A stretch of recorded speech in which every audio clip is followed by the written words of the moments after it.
I'm Kira Penny of Teens Want to Know. Today we're going to meet some puppies. Some really big puppies.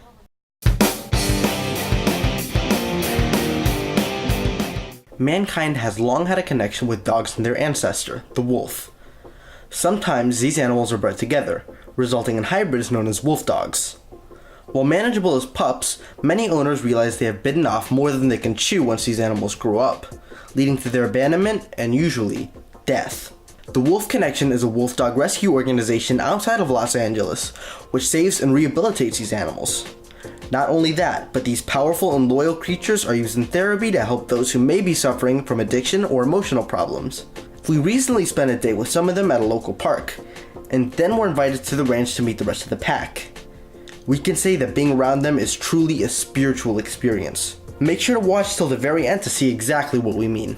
All the animals we have been bought from breeders and kept in captivity, and people buy them as pets. And of course, as a puppy, that is super cute, but then they become a wolf, right? Yeah. So when they become a wolf, people go, they have like a OSH moment, right? And then they don't know, so they end up either dumping them or some neighbor complains and they get confiscated. So unfortunately, there are thousands of animals that need help around the country, and we can only rescue a small amount. So 80% of them really end up euthanized. So I don't want to deliver the bad news, but anybody that wants to get involved with this and wants to help us rescue more animals, they will be doing a great service. Now I understand you also use the wolves to help with therapy and youth, right? Yeah, we coined the term wolf therapy just because we are the only organization that trains these wolf dogs and wolves into becoming therapy animals with kids that have been a challenging background or underserved communities, and then we work with kids and young adults that have alcohol or drug addictions, and then also with veterans. So what's the biggest misconception you'd like to correct in people about wolves? Well, people, based on movies and horror stories, they think that wolves are these bloodthirsty criminal animals, right? That they will just come and steal your children, and I mean, horrible. And they're nothing of the like. They're some of the kindest, most gentle animals in nature. They like to bond, they like to form community, they like to bond for life. So it's important for people to give them a chance and don't believe everything they see about wolves. What's the most surprising thing you found out by working with the wolves?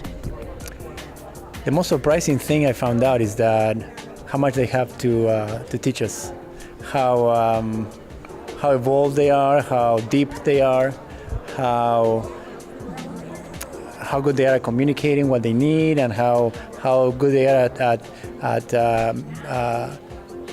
making up after differences. And on the flip side, do you have any funny stories from working with the wolves? The funny story had to do with the wolves like to steal things. Yeah. Right? So you're looking at an animal that you walk into one of the enclosures and you need to be reaching out for your phone and the gloves that are in your pocket, and if you have your hat or anything hanging from, because you put a tool on the floor and you turn around and it's not there anymore. What's the best part about working with wolves and wolf dogs? Oh my God, the snuggles. The kisses.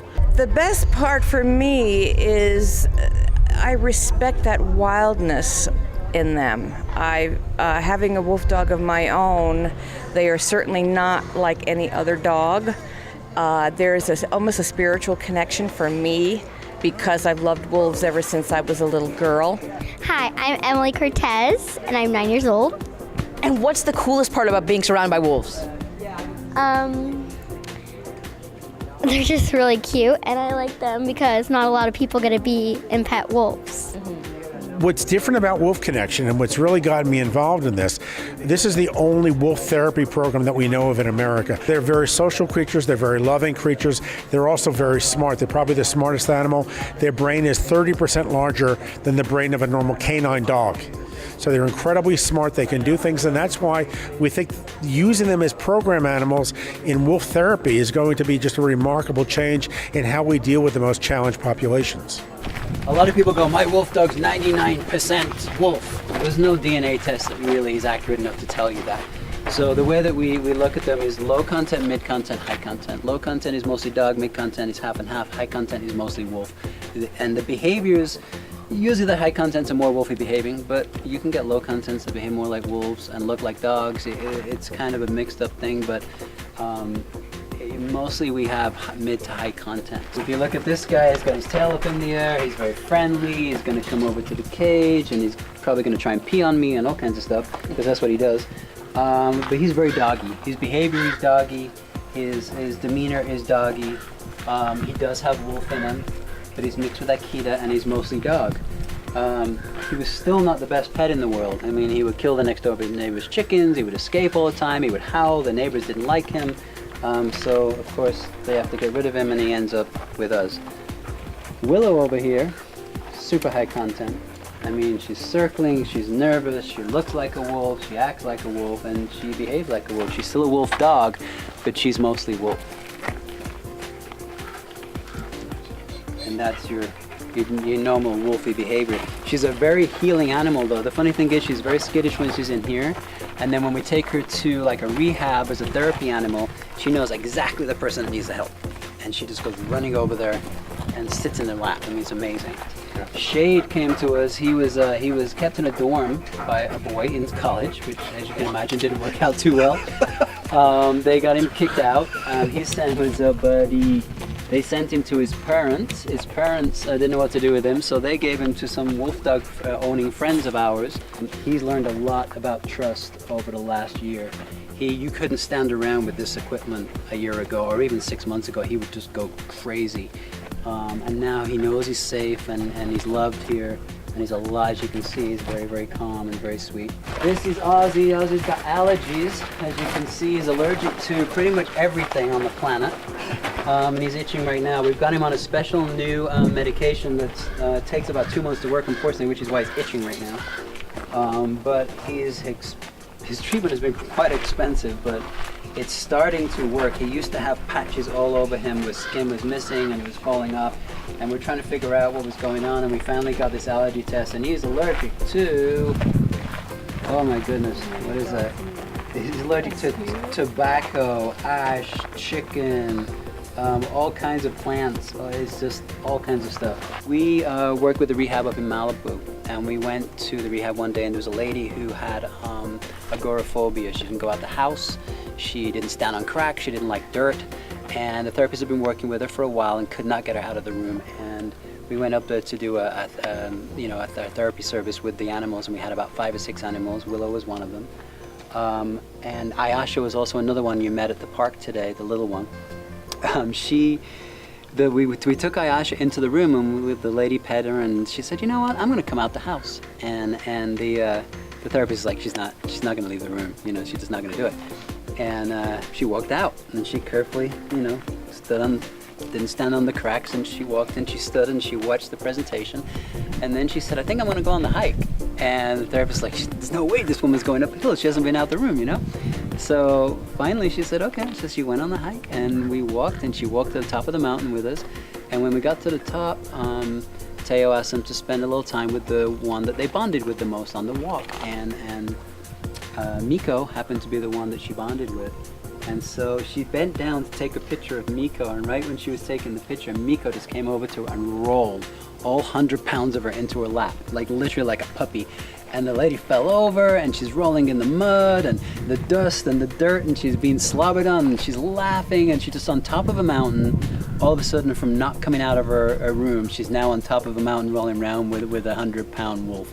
And the therapist was pulling his hair out. He was like, "I can't believe this. I've been working with her all this time." And in literally an hour, boom, she was. And we went back a month later, and we asked how she was doing, and she got herself a therapy dog, and actually was going back to work and having a normal life with this dog. So, wow, miracles, you know.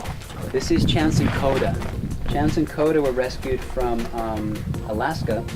There was about 30-something wolf dogs that were a sideshow in Alaska. They were actually chained on 6 to 8 foot chains their whole life from puppies.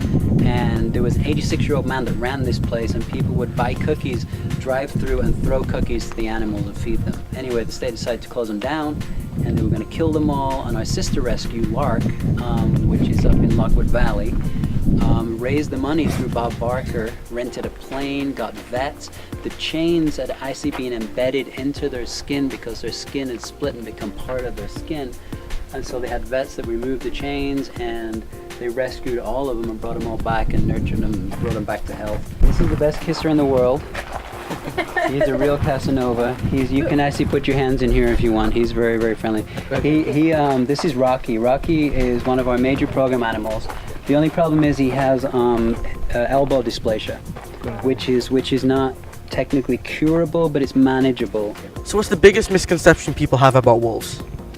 That they're aggressive. I mean, people have this image that Hollywood or religion created about the big bad wolf and the werewolf, and they're vicious and they're going to attack you. Wolves would never in normal circumstances attack a man or a woman. They really don't want anything to do with men and women. They'd rather just stay by themselves and be, you know, I mean, I read somewhere that wolves are very clever. All they need to survive is to not be shot. And that's really, there you go, speaking to. That's incredible.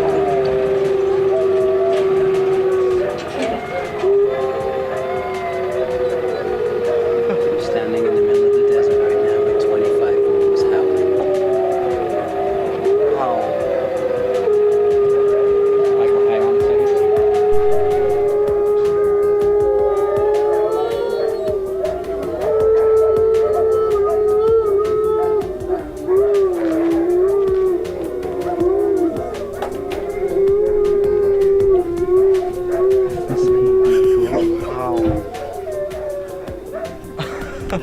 A lot of people don't get to experience that. That's you know? remarkable. Wow.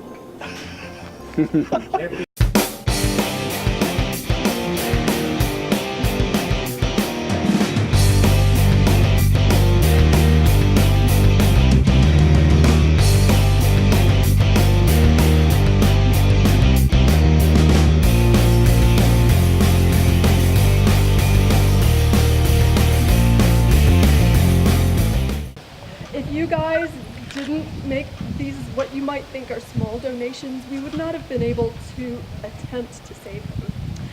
And these animals mean everything to us, and so by you know, donating and helping us survive, we're helping these animals survive.